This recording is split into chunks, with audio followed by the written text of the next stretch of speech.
salaamaaleykum ñu ngi leen di ziar waa Thiès waa Sénégal bienvenue ci seen deuxième numéro de l'émission Sénégal pour tous. Encore une fois ñu ngi Thiès c'est normal on est avec Thiès Info ñu andiwaat encore une fois benn doomu Thiès benn doomu Sénégal koo xam ni ñu ngi ko gën a xam ci protection de l'enfance ci aar yiir xale yi topp leen ba nu màgg mën a nekk ay sénégalais modèle. Sans plus tarder dama koy bàyyi moom présenté wu wax mooy kan ñu dalal ko bu baax muy nag suñu mentor def lu bari suñu mentoring programme donc bokk ak moom plateau honneur la plaisir la mais xam nañu aussi du yomb parce que ku ñu miin la ku ñu yar la mais tout le plaisir est encore de partager ak moom tey lu ni mel andi Thiès Info ba fii këram war a waxtaan ak moom ci Sénégal pour tous war a waxtaan ak moom ci Thiès war a waxtaan ak moom ci li nga xam ni dénk nañ ko ci biir réew donc sans plus tarder damay bàyyi gan gi rek moom mu présenté wu sa fii coutume la fii ku ñëw yaay présenté sa bopp muy Sénégal pour tous voilà. Voilà, merci beaucoup Mohamed, je vous remercie beaucoup. De remercier également Thiès Info, Thiès TV. Di leen balu àq si koor bi di leen ñaanal également di leen remercier bu baax si choix bi ñu porte si ñun en tant que Thiessois pour ngeen am laaj bi ngeen ñuy laaj ak aussi contribution yi ñu mën a apporter si biiw Thiès mais également si réew mi dëkk et pourquoi pas à travers le monde donc nous sommes très heureux de vous recevoir ici et vous dire que nous sommes très ouverts pour apporter le maximum de réponses et d'éclairage possible. Présenter Alioune Sarr, c'est juste dire que c'est un Thiessois, c'est un Sénégalais. Donc voilà, ça englobe plein de choses. Voilà. Donc, Thiessois, peut-être on verra ce qu'on met dedans. Sénégalais, on verra aussi ce qu'on peut mettre dedans. Mais juste vous dire que c'est mon frère Thiessois, moi je dis toujours je suis né à Thiès, bien que dans mon état civil je suis né à Dakar, mais c'est pour dire que j'ai vécu toute ma vie, toute mon enfance à Thiès.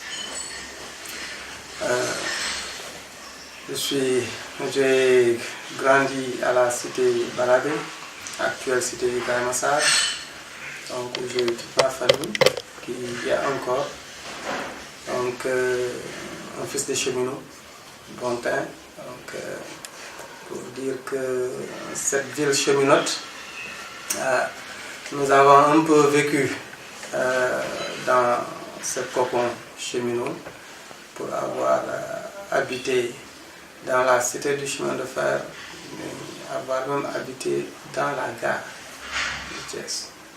Donc, pour avoir fait 5 ans dans la gare. Et pendant ces 5 ans-là, on a dormi au rythme du train. Voilà, et qui ne nous empêchait pas de dormir. Voilà, ça c'est tout un symbole.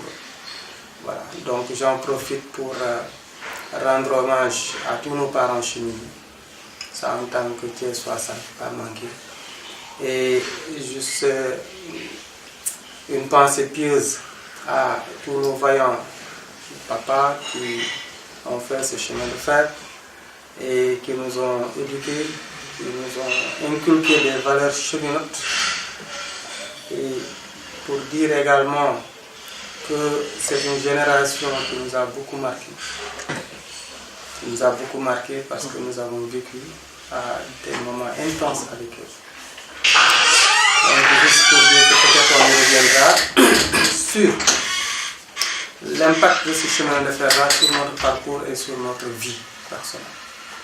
Voilà, donc je crois que c'est cette présentation que je fais pour dire qu'on est fiers de nous présenter comme Thiessois, comme fils de cheminot, comme jeune Thiessois qui a évolué et grandi ici. Voilà, Thiessois, fils de cheminot, un ancien pensionnaire de la cité Balabé, qui est aujourd'hui la cité Ibrahima Sarr.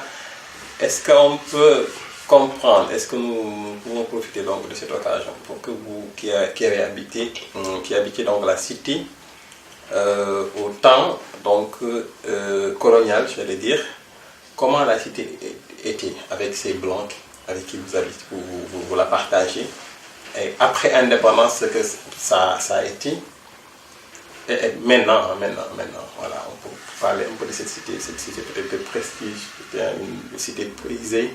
Voilà, et jusqu'à présent, les gens disent que ouais, Balabé, on voit que c'est prisé, ça. Il y a de la convoitise derrière. Voilà, l'ancien maire de Thiès, Idrissa Seck, bon, il avait des projets pour cette cité. Bon, voilà quoi. Pourquoi cette cité est aussi prisée par surtout des Thiessois? Oui, là, c'est toute une histoire. Et je sais que nos doyens qui sont plus avisés sont là, ils nous écoutent. Mais c'est toujours une opportunité pour nous de parler de cette ville de Thiès. Nous entendons plein de choses, en tout cas du dedans comme du dehors. On a un symbolisme qu'on fait sur le Thiessois. De plus en plus, on nous parle d'un Thiessois insaisissable, d'un Thiessois rebelle, d'un Thiessois qui rejette tout d'un revers de la main. Et pour tout ça, il faut convoquer l'histoire vraie de cette ville. Et je pense qu'il nous faut reconstituer une certaine histoire de cette ville-là. Vous avez parlé de la cité Balabé du temps juste d'après les indépendances. Certainement, moi personnellement, j'y ai vécu une petite partie, mais pour avoir été dans une famille qui a intégré cette cité-là en 1960. Donc, mon père et certains autres ont été parmi les premiers cadres sénégalais à intégrer l'élite du chemin de fer. Mais pour dire que, pour cette petite histoire, vous savez, on parle du chemin de fer comme étant une cité ouvrière, mais également c'était une cité élitiste. Le chemin de fer avait accueilli l'élite de l'Afrique occidentale française. Et Thiès a été cette capitale ferroviaire. Il ressort du caractère de cette, j'allais dire, caractéristique thiessoise, toute une fusion de culture. Pour ne pas dire intégration, mais une totale fusion de culture. Si vous voyez cette époque d'après indépendance, les premiers cadres sénégalais qui sont rentrés, ils ont à plus de 80% participé à la libération de la France, j'allais dire. Pour ne pas dire chose bien, ce sont des Sénégalais qui ont combattu à côté des troupes françaises, qui ont pour la plupart fait la deuxième guerre. Beaucoup ont déjà fait la première, mais la plupart ont fait la deuxième guerre 39-45. Et ils n'ont pas été que des tirailleurs sénégalais, les braves tirailleurs, que d'aucuns ironisaient en parlant de tir ailleurs. Mais réellement, nous avons vu des officiers de l'armée française qui sont rentrés au Sénégal. Mais c'est là où a démarré notre histoire. Et quand vous écoutez ces vieux, ils vous donneront des éléments basés sur les preuves que c'est avec leur fameuse grève de 1947. 47 qui est survenue juste après la deuxième guerre, qui s'est terminée en 1945. Donc quand en 1945, beaucoup d'entre eux ont démobilisé, en 1946-1947, ils ont commencé à rentrer au Sénégal. Ils sont rentrés, mais en 1947, il y a eu cette historique grève des cheminots au Sénégal. Et cette grève a été menée par des cadres, des militaires, des officiers et des soldats africains qui étaient dans l'armée française. Donc il y a eu la première phase de démystification du colonialisme. C'est pour cela que ces cadres-là vous diront que le processus de décolonisation a commencé bien avant 1960. Le processus a été déclenché dès 1947 avec la grève des cheminots. Et quand on parlait des cheminots, c'était les cheminots de l'Ouest africain. Et dans cette Ouest Afrique, vous aviez toutes ces cultures. Maintenant, qui s'est retrouvé à Thiès?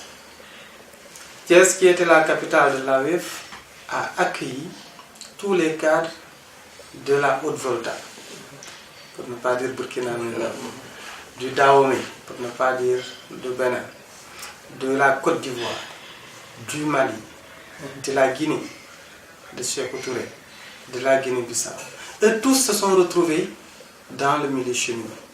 Et tous les cadres ont été affectés à Thiès, qui était la capitale. Et aujourd'hui, en tant que Thiessois, vous verrez que notre ville est un melting pot culturel. Quand, dans mes études à l'université, j'ai échangé avec un de mes professeurs sur la crise casamançaise, pour leur dire que nous, Thiessois, nous avons une partie de la solution de la crise casamançaise. La question était évidente. Je lui disais, mais professeur, est-ce que vous savez que c'est avec amertume que moi, Thiessois, je constate que je suis plus proche du Malien, du Burkinabé, que de mon compatriote casamançais. Ce qu'il a fait entre nous, Thiessois, c'est qu'on avait un train express qui était un transport de masse.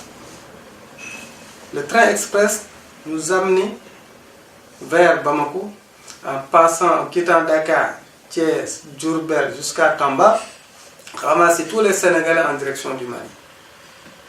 Et en retour, nous avions aussi autant de nos compatriotes à l'époque maliens qui prenaient l'express. En tout cas, on avait des milliers de Maliens qui venaient à Thiès. Et vous comme moi, on goûtait la mangue malienne avant de goûter la mangue brésilienne. Parce qu'il y avait le train. À Thiès, vous avez ces quartiers Mbambara, vous avez ces quartiers Mbambara qui vous rappellent Bambara. Voilà. Donc tout au long du rail, on avait ce transport de masse. Et nous-mêmes, nous avions des équipes maliennes, des équipes, quand vous voyez Buntu Dépôt avec les ténors du rail à l'époque, l'ossature de l'équipe du Sénégal, du rail, était composée de Maliens. Voilà, donc c'est pour dire que Thiès, c'est une ville où il y a toutes ces cultures. Et ce sont toutes ces cultures-là qui sont en nous. Quand après l'éclatement de la Fédération du Mali, on a vu les premières concrétisations de l'intégration africaine, où on a vu des Maliens changer de nom, qu'on ait des équivalences de noms, quand un Koulibaly devient un Fall, quand un Traoré devient un Ndiaye. Mais ça, c'est une intégration, excusez-moi de la répétition, intégrale.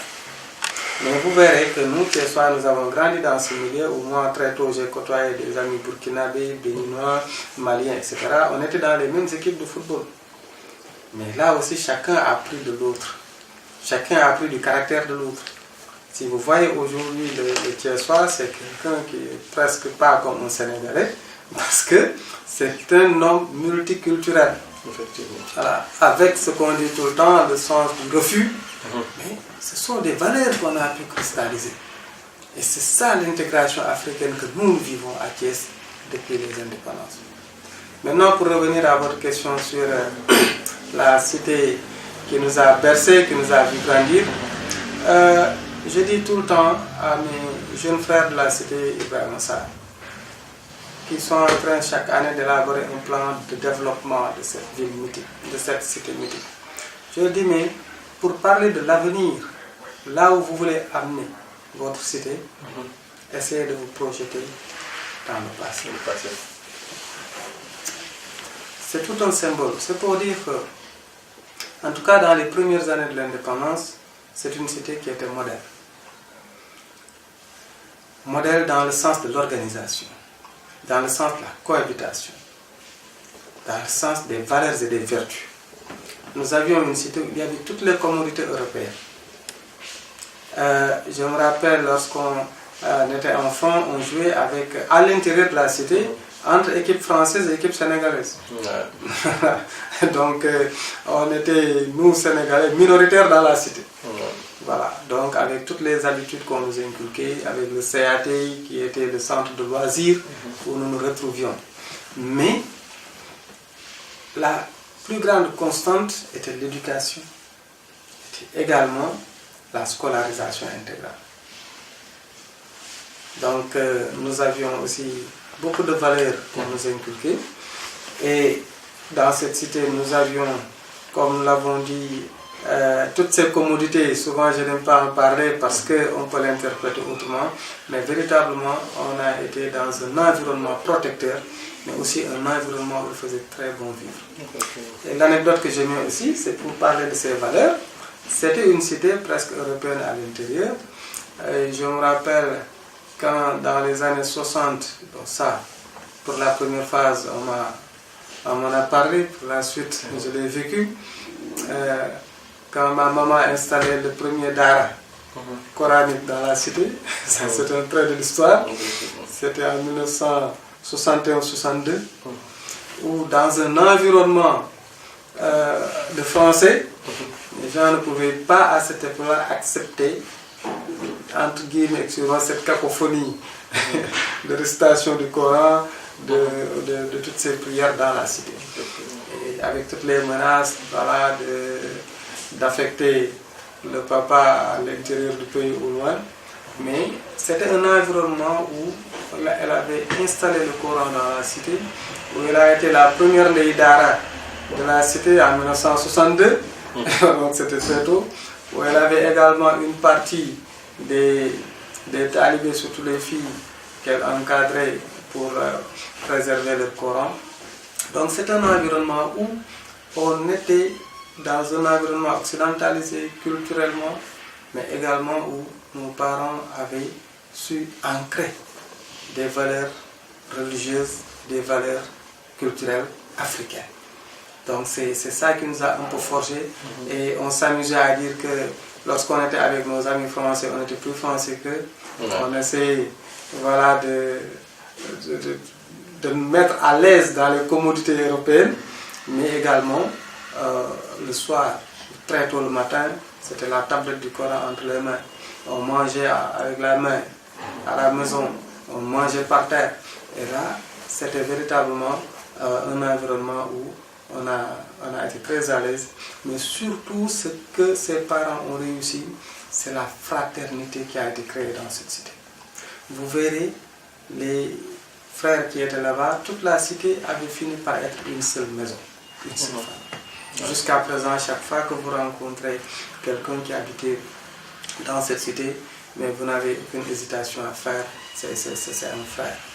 Et pour anecdote, pour donner un peu une illustration des astuces que nos parents avaient, je me rappelle, on ne sortait pas de la cité pour aller en vacances.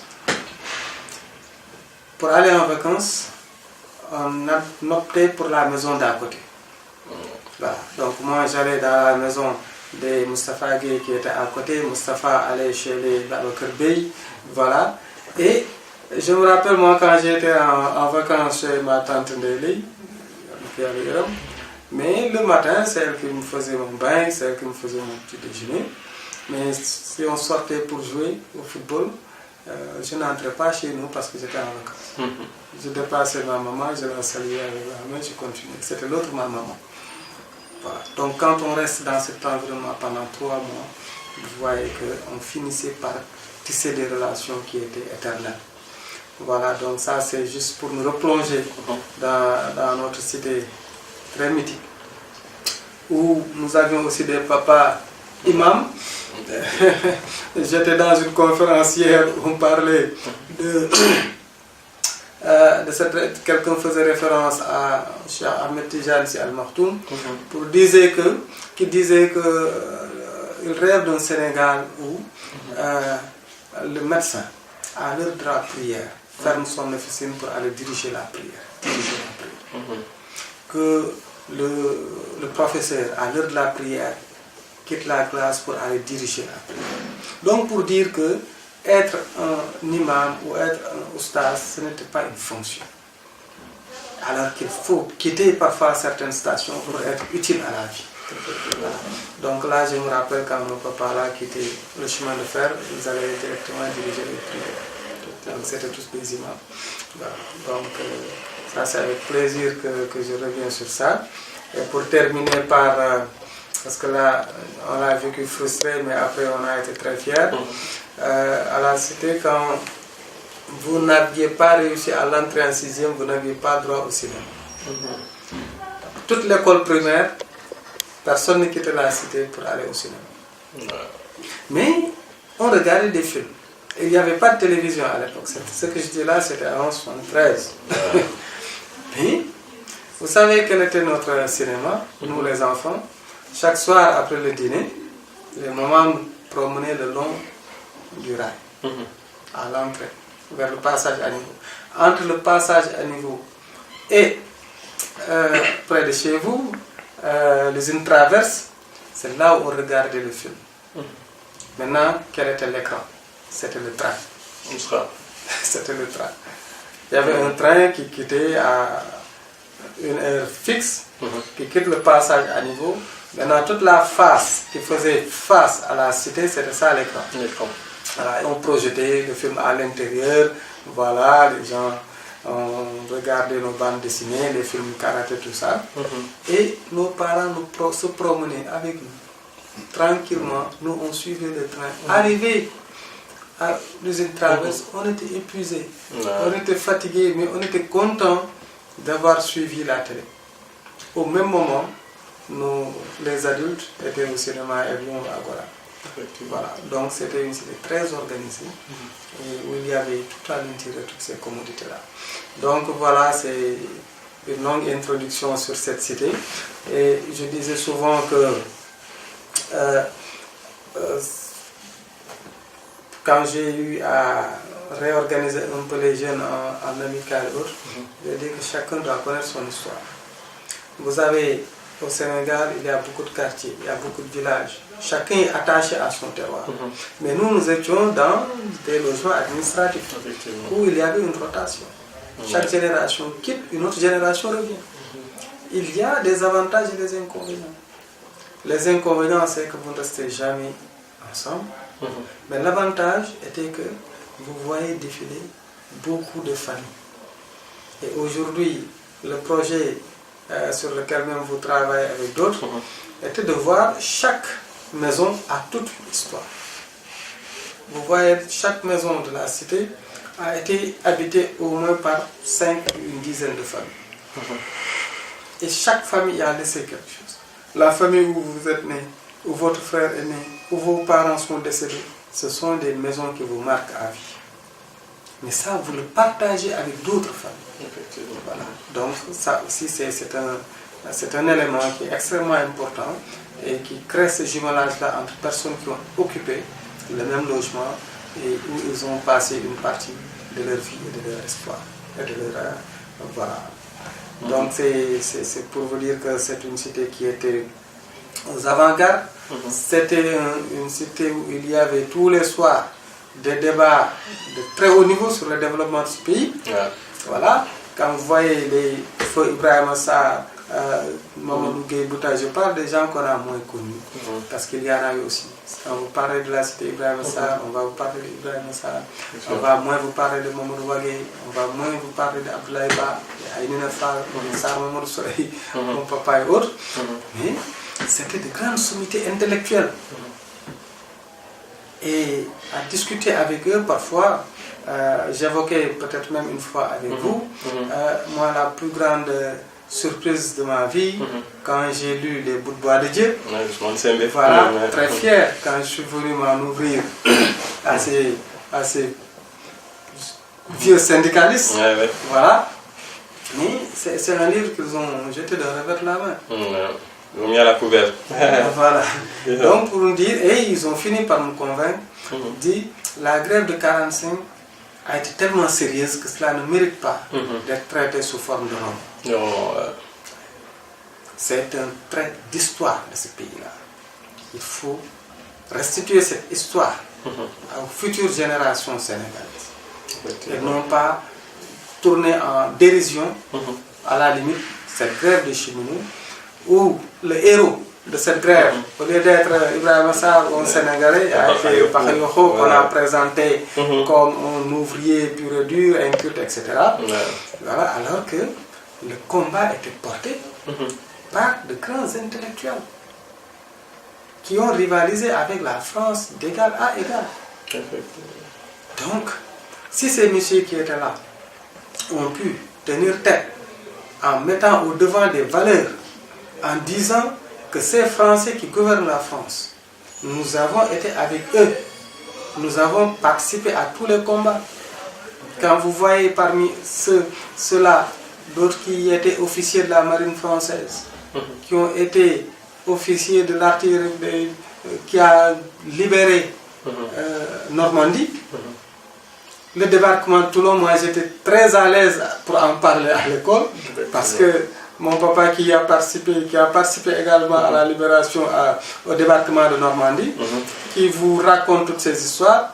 Et une fois qu'il vient me dire, bon voilà, est-ce que vous savez ce que représentent toutes ces médailles? Je lui dis, mais père, moi j'ai lu les nègres et la médaille. Voilà. On essaie de vous endormir avec cela. Il me dit, Alioune, le jour où tu grandiras, que tu rencontreras un soldat ou un Français, tu lui diras que ton père a été décoré de la croix de guerre. Tu verras l'effet que cela fera sur vous. Voilà. Donc nous avons participé à la libération de cette France-là. Nous avons participé à des combats de très haute facture. Et étant dans la marine de guerre, qui a fait presque beaucoup de navires de guerre, comme il a dit. Donc ce sont ces messieurs-là qui ont été au devant de la scène pour tenir tête à la France. Voilà. Quand vous voyez Houphouët-Boigny, Sékou Touré, qui ont accompagné les cheminots dans leur grève, quand vous voyez Modibo Keïta, Léopold Sédar Senghor, qui eux tous ont retrouvé cette élite de la grève des cheminots ici à l'actuel Casino, et nous avons une histoire à faire entendre. Malheureusement, en tant que Thiessois, on a peu connaissance de cette histoire, de ces valeurs. Quand vous voyez la fusillade qu'il a eue sur l'avenue Aïnina Fall, pour des cheminots qui défendent les droits, et là c'est un clin d'œil à nos frères syndicalistes, les Abdou Kader, etc., qui sont en train de reprendre ce drapeau pour parler du chemin de fer qui ne doit pas mourir, qui n'a pas à être enterré. Ça, c'est la pire catastrophe. Donc c'est pour dire que ce sont des parents, ce sont des cheminots qui nous ont inculqué des valeurs, qui ont été très valeureux, qui n'ont pas été, comme on les caricature, comme de simples ouvriers qui n'ont aucun sens de l'organisation. Ça, c'est totalement faux. Et là, c'est juste pour dire qu'on ne peut pas être dans cette ville et ignorer son histoire. On ne peut pas être dans cette ville et ignorer les cheminots. On ne peut pas ignorer aussi l'histoire du chemin de fer. Donc moi, c'est pour cela que j'ai beaucoup de respect pour le chemin de fer. Et comme je leur dis, naturellement, je suis quelqu'un qui supporte tous les combats des cheminots en tant que Thiessois. Et pour avoir aussi fait beaucoup de stages au chemin de fer, parce que nous tous nous étions obligés. Donc j'ai même fait un mémoire sur le chemin de fer. Voilà, parce que j'ai séjourné 2 à 3 ans. On a travaillé dans la gestion, dans l'exploitation. On a fait des analyses très approfondies avec nos professeurs à l'université. Et malheureusement, beaucoup de ce qu'on avait prédit s'est réalisé jusqu'à l'effondrement de ce chemin de fer. En tout cas, c'est juste un trait d'histoire que je rappelle pour dire que nous sommes dans une ville mythique, dans une ville, comme on le dit, de refuge, mais non pas une ville de refuge. Parce qu'un refuge inintelligent, ça n'a aucun sens. Mais là, c'était un refuge de l'injustice, un refuge de l'oppression, un refuge de... comme c'était à l'époque du reniement de l'Africain. Voilà. C'était un reniement culturel total. Et le refus de ses parents cheminots était axé sur ces questions. Aujourd'hui, le contexte se présente et on continue à dire que Thiès c'est une ville de refuge, mais qui ne doit pas refuser le développement. On est obligé de faire 2 parties. Là, on a parlé que français, c'est normal. Balabi a été habité par des blancs. Thiès a été aussi habité par des blancs. Balabi, 10e, c'était l'armée, il y avait le camp tropical, le camp Michel le Grand, c'était les blancs. Là où il y a le Caïcédra, en tout cas, disons que c'était des blancs qui y habitaient. C'est normal, leurs enfants nous suivent toujours via Facebook, via tu vois, les réseaux sociaux. C'est des gens nostalgiques qui peinent pas des fois de revenir donc dans la cité Ibrahima Sarr, dans Thiès même pour visiter donc des quartiers, pour visiter donc les chemins de fer. Ils viennent toujours. Moi qui habite Balabé, j'en suis tout le temps témoin. Donc il fallait qu'on fasse une partie en français. Voilà, donc l'émission sera deux parties. Le Wolof, on va l'entamer tout à l'heure parce que bon, on n'est pas des complexes, mais quand même il faut. Thiès a été vraiment une ville qui a reçu beaucoup de monde, qui a reçu beaucoup de Français, des Français, donc voilà, de toutes les régions de la France. Donc c'est normal que vraiment, à l'ère donc du numérique et du troisième millénaire, donc ils suivent un peu. C'est des gens nostalgiques qui veulent même donc revenir, pourquoi pas partager avec ceux qui vivent dans ces cités-là, tu vois, tous ceux qui ont pu vraiment de rejoindre donc leur patrie, la France et tout ça. Donc Alioune Sarr, on va faire une transition. Alioune Sarr qui a habité Balabé, fils de cheminot, de cadre, voilà, qui a mené donc une enfance voilà, avec un papa cadre, une famille vraiment aisée dans une cité prisée de Thiès. Bon, la transition, c'est quoi? Alioune Sarr qui se verse dans la protection de l'enfance. Est-ce qu'on peut comprendre pourquoi? D'où vous est venu en fait cet engouement, cet amour pour l'enfant qui vous a amené aujourd'hui à être directeur de la protection de l'enfant au niveau du ministère dédié en tout cas? Est-ce qu'on peut comprendre d'où? Parce que si on vous suit bien, vous avez fait 20 ans dans la protection sociale, surtout dans la protection de l'enfance. Alioune Sarr Thiès et Alioune Sarr Diamy Khalé. Donc ça date de très longtemps. Vos débuts, qu'est-ce qui vous a marqué, vous a poussé à aider les enfants? Est-ce qu'on peut connaître les débuts de tout ça? Oui, merci. Là, vous touchez un point très sensible. Vous savez, on n'est jamais maître de son destin. Moi, comme je le dis, hein, j'essaie d'évoluer comme l'eau qui coule. Voilà. Souvent, on est en face d'obstacles, par nature, je les surmonte, mais parfois, vous voyez, le cours vous amène à une destination qui n'était pas connue d'avance. Moi, personnellement, j'ai eu à verser dans l'accompagnement social des enfants. Je crois, au fond de moi-même, ça a toujours été une constante. Voilà, donc étant même tout petit, dans le cercle où on était, nous avons été rebelles. Dans le sens positif du terme.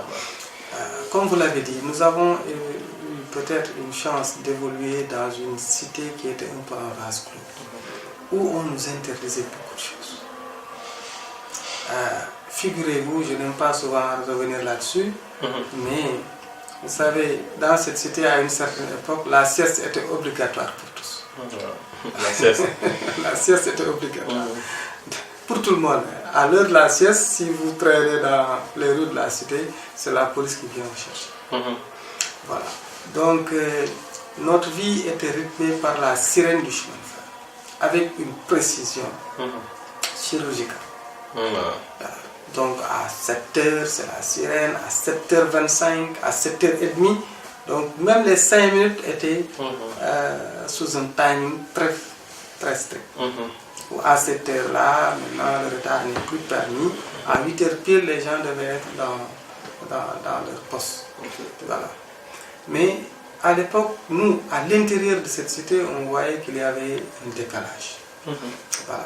Parce qu'il y avait à un moment donné une ceinture où de l'autre côté habitaient les Français, de ce côté-ci habitaient les Sénégalais qui étaient dans la cité. Voilà. Donc il nous arrivait pour nous de faire tomber ces barrières. Et autant entre nous, ce comportement-là était là, cette petite révolte, mais il arrivait que nos amis également qui étaient dans d'autres contrées n'aient pas accès à certaines heures à leurs amis. Voilà. Au moment où on parlait à l'époque de Mbali Toutouba, où on versait du tout dans les ordures, mais véritablement, nous on l'appelait Baritouba parce qu'on mettait là-bas des objets dont tout le monde avait encore besoin. Voilà. Mais on avait senti dès ce petit âge-là cette rupture, cette cassure qu'il y avait et que nous on refusait. Vous sortiez de l'école avec toutes les commodités, mais vous rencontrez un enfant ou quelqu'un véritablement qui était votre ami, qui n'était pas dans des conditions acceptables. Donc nous avons développé toutes ces fibres-là. Il nous arrivait de braver la police interne, de braver les interdits pour créer des chaînes de solidarité. Voilà. Je me rappelle, voilà, on a longtemps séjourné, je ne veux pas dire, dans notre police intérieure, parce qu'il nous arrivait de faire beaucoup de dégâts pour rompre ces injustices-là. Donc ça, c'est... Mais maintenant, moi personnellement, j'ai fait des études supérieures à l'université Cheikh Anta Diop. Et comme je vous le dis, nul n'est maître de son destin. Après le bac, j'ai été orienté en faculté de médecine. Donc j'étais prédestiné à cette fonction. Donc à l'époque, je suis tombé un peu malade, je n'ai pas pu aller très tôt. On m'a dit, mais c'est une faculté où les gens démarrent très tôt. Vous êtes déjà très en retard. Donc on va voir si vous pouvez aussi être en pharmacie, mais ça va être le même contexte.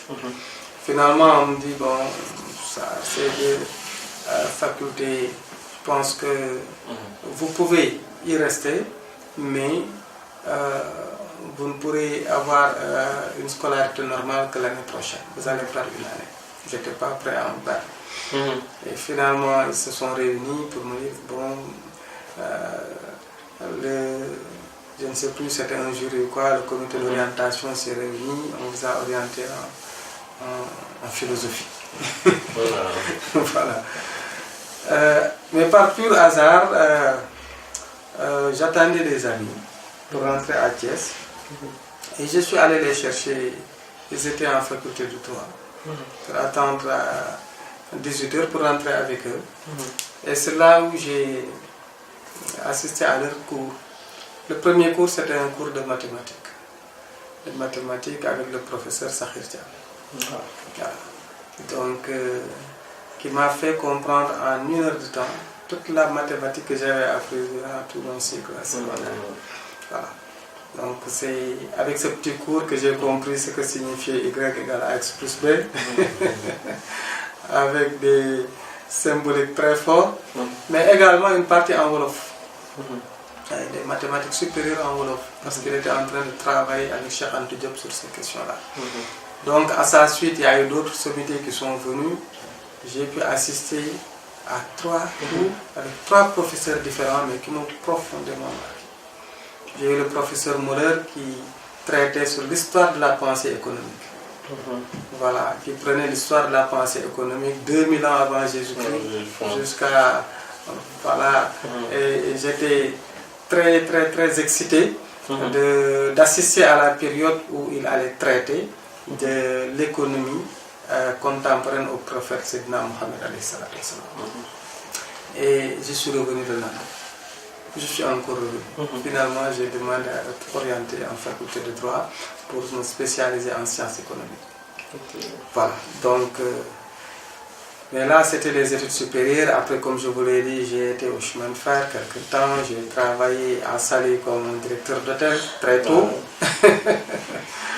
Très tôt, parce que lorsque je faisais ma 2e année, j'avais un professeur qui me disait qu'il fallait être toujours audacieux en tant qu'étudiant. Le professeur Elima Djodjofal. Voilà, donc c'est des professeurs que je salue, avec le professeur Makhtar Diouf, qui nous demandait toujours de croire en nous. Et là, j'ai été recruté à Saly. J'étais, je crois, à cette époque-là, le seul administrateur sénégalais. Voilà.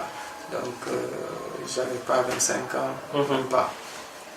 Donc, ça sont des expériences dans ma vie qui m'ont forgé. Quand vous vous retrouvez avec un grand complexe, où la première fois j'ai accueilli des hôtes qui venaient de l'OCI, les Corétiens que j'avais accueillis, très jeunes, où j'ai été félicité. Donc, très tôt, je me suis ouvert à ce milieu. Et je me rappelle, avec les conseils de ces doyens, c'est quand je faisais la deuxième année que j'ai créé ma première entreprise et mon premier groupe de consultance. Je l'ai créé, j'étais en deuxième année. Et depuis cette époque-là, j'étais dans le privé. J'ai travaillé avec beaucoup de maisons qui sont devenues maintenant, c'est une fierté. À Thiès, quand vous voyez qu'à l'époque j'ai travaillé pour de petites cantines, de petites quincailleries qui sont devenues maintenant les références de cette ville, avec l'informatisation qu'on a introduite vers les années 90, 91, donc c'était pas évident. Bon voilà, mais le social, comme je l'ai dit, ça a toujours été en nous.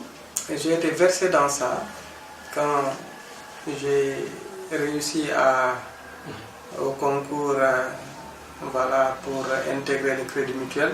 C'était les premiers cadres qui étaient en train d'être recrutés. J'ai été recruté à Thiès. Mais arrivé à la maison, je suis tombé sur quelque chose qui était plus fort que moi.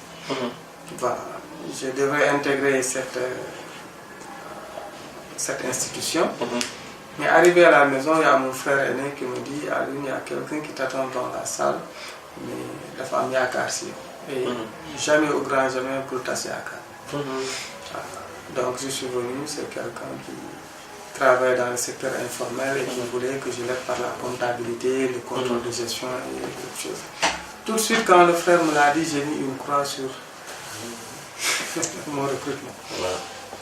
Et là, ça a été aussi une expérience où j'ai accompagné cette famille qui était une famille de parents très riches mais qui faisait dans un social énorme.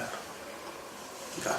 Et j'ai pu travailler avec eux pendant 2 à 3 ans pour stabiliser tous les fonds qui étaient éparpillés un peu partout. C'était la famille de l'illustre Serigne Mbacké Gueye. Que je n'ai pas connu, mais j'ai accompagné sa famille. Donc, je salue Ibra Gueye, qui est le maître des Khassaïd actuellement. Le Khalif, l'honorable Khalif l'a désigné pour diriger maintenant les récitals de Khassaïd dans la grande mosquée de Touba. Voilà, donc c'est des jeunes enfants que j'ai encadrés à l'époque. Et j'ai veillé à ce que leur patrimoine soit reconstitué. Et ça, nous l'avons fait très bien. Maintenant, c'est de là que je suis parti à Djamé Khalé. Djamé Khalé, ça je n'explique pas, le nom est évocateur. Le nom est très évocateur. Et comme j'ai une partie également de... voilà, pour moi, c'est Dieu qui me guide dans tout. Là, j'ai véritablement constaté qu'il y avait un chemin qui m'est ouvert. Je suis tombé sur Djamé Khalé par pur hasard. J'ai rencontré un ami qui m'a dit, mais Alioune, je suis en train de te chercher depuis 2 jours. Il y a une institution qui est en train de recruter un directeur. Je lui ai dit, mais mon frère, mais toi tu es au chômage depuis. Si tu cherches un emploi pour moi, mais cherche-le pour toi. Il a dit, Alioune, je sais que je suis très fatigué. Je suis à la recherche d'emploi depuis des années. Mais ce poste-là, c'est ton profil. Je t'en supplie, il faut te présenter. On va être concurrents, mais je sais que toi aussi, tu peux diriger ce projet-là. Par respect à ça, parce que je n'avais jamais encore rencontré quelqu'un qui nous parle de cette façon. Et j'ai accepté. Il est allé chercher toute la documentation. Il l'a présenté et j'ai été retenu. Le jour où on m'a annoncé que j'étais pressenti pour être le directeur de Djamé Khalé, c'était le jour de mon anniversaire. C'était le jour de mon anniversaire, on vient m'annoncer que vous êtes recruté pour être le futur directeur de Djamé Khalé. Mais à cette époque-là, ce jour-là, je me suis réveillé, j'ai vu que la cour de la maison était remplie d'enfants. Il y avait les écoles de football de Pape Diagne, de Lamine Diouf, les Kader Mangane, mais aussi l'école de basket du Rail. Et les enfants se chamaillaient pour que je sois leur président. Voilà, l'école de Pape disait que oui, président, tu dois être notre président à nous. L'équipe de Lamine Diouf, les Kader Mangane, non, ils pleuraient, non, tu dois être notre président. Les basketteurs disaient que non. Voilà. Donc c'est là où je suis allé répondre à la convocation, en demandant à mes enfants là d'attendre. Je vais là-bas, on me dit que on vous propose d'être le directeur de Jami Khali. Là, je ne peux pas refuser. Quand une centaine d'enfants se retrouvent chez moi, le jour de mon anniversaire, et qu'on me dise que voilà, vous êtes retenu pour être le directeur, j'ai vu que c'était la main de Dieu. J'ai intégré cette institution, le programme de développement de l'enfant et de la famille, où on a travaillé pendant 13 ans dans cette institution. On y a travaillé pendant 13 ans avec un accompagnement qui nous a fortement marqué. Nous avons travaillé d'abord sur la survie de l'enfant. Il était question de travailler dans l'urgence et de sauver les enfants. Et ça, Dieu merci, nous en avons réalisé. Et je crois que je n'entrerai pas dans beaucoup de détails, mais l'exemple qui est venu, parce que j'ai reçu un coup de fil d'une des anciennes hier, que je salue beaucoup, mais elle fait partie des enfants qui m'ont beaucoup marqué à Jami Khali. Je me rappelle notre histoire commune. C'est une fille qui était drépanocytaire SS, qui avait aussi son frère drépanocytaire SS. Les pronostics étaient des plus alarmants. Donc avec une maman qui était très fatiguée. Alors comme je n'avais pas la possibilité de prendre en charge les deux, parce qu'ils demandaient des soins intensifs, j'ai opté pour la fille. Parfois c'est avec remords, c'est avec regret. Mais le garçon effectivement est décédé très tôt. Mais la fille qui avait une espérance de vie, on avait en tout cas prédit qu'elle n'allait pas fêter son 9e anniversaire, tellement son cas était critique. Celle-là, c'est elle qui m'a appelé hier, parce qu'elle a célébré son mariage il y a 2 mois. Donc elle a survécu, elle est dans son foyer maintenant, elle se porte à merveille. Mais avec elle, c'était 10 ans pleins de suivi. Pendant les 5 premières années, nous avons, avec elle, eu des rendez-vous médicaux à Dakar. Et là, je rends hommage à sa maman qui, pendant 5 ans, n'a pas raté un seul rendez-vous médical. Et surtout, ces rendez-vous, on est allés ensemble. Et Dieu merci, c'est un enfant qui a survécu. Et à Jami Khali, nous avons côtoyé les enfants vivant avec le VIH.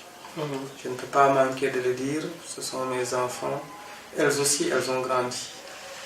Ils ont grandi, j'allais dire. Et beaucoup d'entre eux ont survécu. Je me rappelle du premier enfant qui avait été la réussite du programme de transmission, de lutte contre la transmission de la mère à l'enfant, qui est né séronégatif, de parents tous les 2 séropositifs, mais l'enfant est né séronégatif, qui actuellement est en classe de seconde et qui fait de très bons résultats. En tout cas, c'était un moment fort de notre cursus, où nous avons travaillé dans la protection intégrale de l'enfant, mais aussi dans le développement psychomoteur de l'enfant, dans la prise en charge de la tendre enfance. Et avec tous ces enfants, actuellement, quand je vois que parmi les premiers enfants qui étaient encadrés, nous avons un pédiatre qui chaque année aide les enfants dans la vaccination. Comme anecdote, parmi ces anciens enfants, il y a maintenant un directeur national. Voilà, donc des enfants qui sont dans la presse. Parmi eux, je crois, quelqu'un qui est administrateur général de l'un des plus grands sites de ce pays. C'est Dame Diane, notre confrère. Dame Diane. On salue. Donc c'est pour dire que Jami Khali, et même des professionnels de football, des professionnels d'athlétisme, en tout cas dans tous les domaines de prédilection, nous avons accompagné des enfants et Dieu nous a aidés. Nous avons grandi avec cette famille. Maintenant, Jami Khali, c'était 600 enfants par année. Donc 600 enfants à encadrer de manière spécifique. Parce que notre option, c'était de ne pas travailler dans la généralité. Généralement, on fait beaucoup de saupoudrage dans ce que nous faisons. Et nous programmons ne sont pas pertinents parce qu'on ne peut pas avoir de résultats précis. Nous avons travaillé sur un ciblage. On cible 600 enfants et on est sûr d'avoir des résultats sur ces 600 enfants. Et donc nous y avons travaillé pour avoir des résultats probants. Et c'est avec ce programme-là, il y avait aussi d'autres programmes qui travaillaient dans ce sens. Et à Thiès, on est allé vers une fusion des programmes qui étaient installés à Fandé, à Tivaouane, à Medina Fall, à Djakhao, etc. pour en faire ce qu'on a fini d'appeler les programmes Kadior Djanken. Kadior Djanken qui était une fusion d'organisations communautaires de base. Mais ces associations, comme Djami Khali, il y avait 7 qui étaient à Thiès. Chacune de ces associations a construit une école. Une école entière.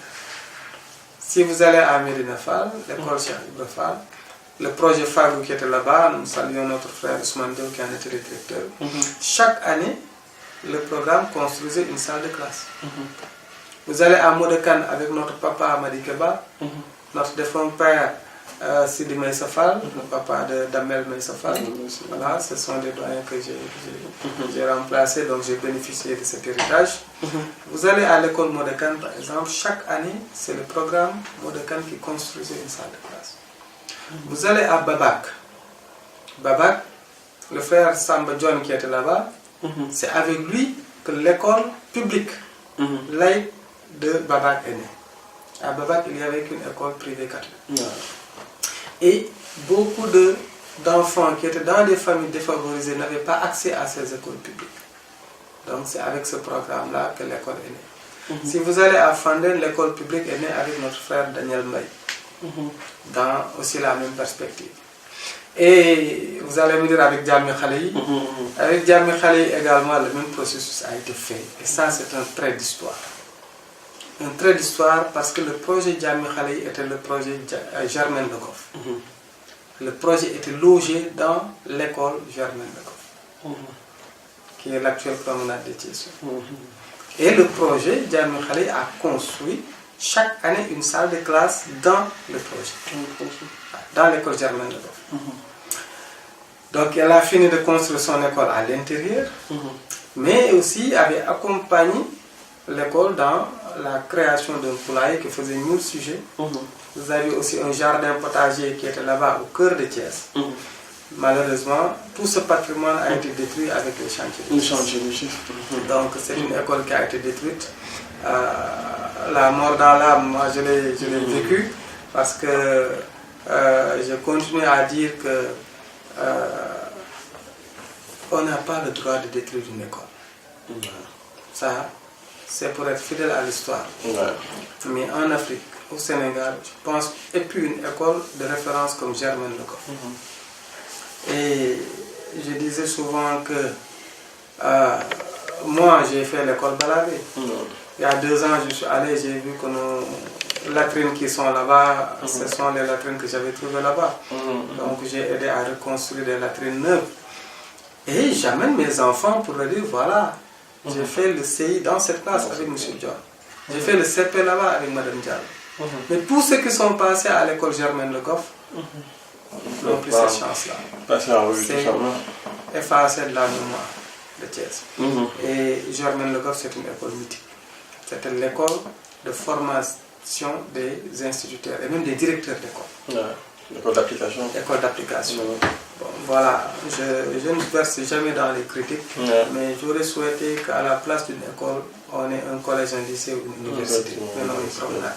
Donc c'est pour dire que moi j'ai travaillé avec ces enfants. C'est ce qui a délogé le projet qu'on avait là-bas, avec ces orphelins pour les installer à Rambouillet. Le projet a survécu. Voilà, donc ça aussi, c'est un peu l'histoire qu'on a côtoyée avec Djami Khali. Et c'est cela qu'on a continué avec la fédération Kadior Djanken. Bon, Kadior Djanken, on est passé d'un ciblage de 600 enfants par année à 8000 enfants par année. Donc, j'ai été à Kadior Djanken de 2011 à 2018. Voilà, excusez-moi, 2018. Voilà. Donc de 2011 à 2018, on a travaillé sur de grands programmes. Sur de grands programmes parce que là, on était carrément dans l'innovation. On était dans le développement. Et là, on a installé des programmes qui ont fait des preuves. Je veux dire qu'à Kadior-Dianken, les programmes phares, c'était d'abord le programme DIP, Développement intégré de la petite enfance, pour les enfants de 0,5 ans. C'est ce qui a amené la construction du centre Fayou, voilà, qu'on a construit à presque 90 millions avec un plateau high level. Voilà. Mais pour ce programme de protection des enfants, on avait presque 1500 enfants qu'on prenait en charge qui avaient l'âge de moins de 5 ans. La scolarisation, c'est avec ce programme qu'on a construit des bibliothèques scolaires dans l'école Malikere et l'école Tchahao, un peu partout. Mais ce qui nous a plus marqué, c'était le programme de renforcement des moyens d'existence des familles. Vous savez, on ne peut pas rompre ce cycle de pauvreté, ce cycle de vulnérabilité des enfants sans renforcer le pouvoir économique des femmes. Et c'est sur cela qu'est né le projet avec. Voilà, c'est avec beaucoup de joie et d'amusement que j'entends maintenant parler de ce phénomène. C'est devenu un phénomène. C'est devenu un phénomène. Mais c'est un phénomène heureux. Les AVEC, qui sont les associations villageoises d'épargne de crédit, c'est une stratégie qu'on a observée. On l'a suivie avec Plan International, qu'il a développé auprès des jeunes. Mais nous l'avons réussi avec les femmes. Moi, je suis allé demander à notre organisation de nous accompagner, de nous accompagner pour dérouler ce projet-là. Nous l'avons initié, mais nous avons aussi mis les moyens pour avoir une formation de qualité. Donc, on a fait venir le concepteur du projet, Hugh Allen, c'est un Allemand, il vit en Allemagne. C'est lui-même que j'ai pu accueillir à Thiès pour qu'il forme notre staff. Donc, on a eu cette formation initiale de base. C'est ce qui fait que le programme de Djamé Khali est dans le réseau mondial. Vous savez. Voilà. Donc, on a mis des formateurs dessus. Et notre objectif, c'était de mettre 300 associations en 3 ans, c'est-à-dire 100 par année. Mais au bout des 3 premières années, on était déjà dans les 600. Donc c'est un programme aussi qui nous a donné beaucoup de satisfaction. Et nous avons pu aider des familles qui étaient vraiment vulnérables. Comme illustration, j'ai été particulièrement sensible aux doléances d'une femme à l'époque, lorsqu'on faisait les enquêtes de base, qui nous parlait de son rêve. Le rêve de cette femme, c'était un jour d'avoir les moyens d'acheter une bonbonne de gaz. C'était son rêve. Voilà, donc ça avait surpris beaucoup de monde, mais elle, c'était son rêve et elle priait profondément pour qu'un jour, Dieu puisse l'aider à avoir une bonbonne de gaz. Donc ça, c'est, vous imaginez le niveau de vulnérabilité de ces familles. Et une bonbonne de gaz qui ne coûtait pas 20 000 francs, on ne lui a pas donné, parce que ce programme aussi était là pour accompagner, mais non pas pour se substituer à des bailleurs. Au bout de presque 6 mois d'accompagnement, cette femme avait les moyens d'acheter cette bonbonne de gaz. Figurez-vous, elle a rassemblé toute sa famille, elle a pris une photo avec cette bonbonne de gaz. Elle nous a dit, maintenant mes enfants iront à l'école en prenant une tasse de quinquilibre chaud. Voilà. Ils peuvent maintenant aller revenir à midi et trouver que le repas est prêt. Voilà. Donc, et ces enfants allaient faire arpenter les chemins pour faire 2 km dans la brousse. C'est ce qui nous a amené à traiter avec Tchaïfon ce projet de vélo. Voilà, pour permettre à tous ces enfants que j'ai rencontrés là-bas dans les rues de Fandel à avoir un vélo. Donc on a pu avoir des grants qui nous ont permis chaque année de payer 100 vélos à ces enfants qui sont Le dernier don a été fait, je crois, le mois passé. Et c'est à cette occasion qu'on a perdu l'un de nos meilleurs agents qui, au retour, heureux de ramener cette bonne nouvelle aux enfants de Fandène, aux petits Sérères, aux petits Peul, a fait une chute mortelle à l'entrée de la cité Balade. Voilà, Bernard, donc nous prions beaucoup pour lui. Donc vous voyez, c'est un compagnonnage. Nous avons été à fond dans ces programmes-là. En tout cas, moi, je l'ai vécu intensément. On n'avait eu aucune préoccupation. On a travaillé pour le développement de ces familles, pour le développement de ces enfants. Les résultats qu'on a eu avec les AVEC, je me rappelle la première réunion que j'ai tenue à la mairie avec mon ami le maire Taresla. Je disais que monsieur le maire, je vais vous inviter à accueillir les 400 présidentes d'associations. Parce que les associations avec, c'est des associations qui tiennent une réunion par semaine. Donc lorsque vous arrivez à installer 600 groupes, c'est 600 réunions par semaine. Là, je vous montre sur la tablette, les 600 réunions, je les contrôle chaque jour. Donc j'ai la liste des AVEC qui se réunissent tous les lundis, qui se réunissent tous les mardis jusqu'au dimanche. Et là où ils se réunissent avec l'agent qui les surveille. Donc c'est cette base de données qu'on a eu à constituer. Mais bref, quand nous avons développé ce modèle, c'était pour que ces femmes-là aient une autonomie financière. Le programme met de côté le financement extérieur. Il n'y a pas de recours aux banques ou aux institutions de microfinance. C'est avec une épargne sur les maigres ressources que nous avons que ce programme se développe.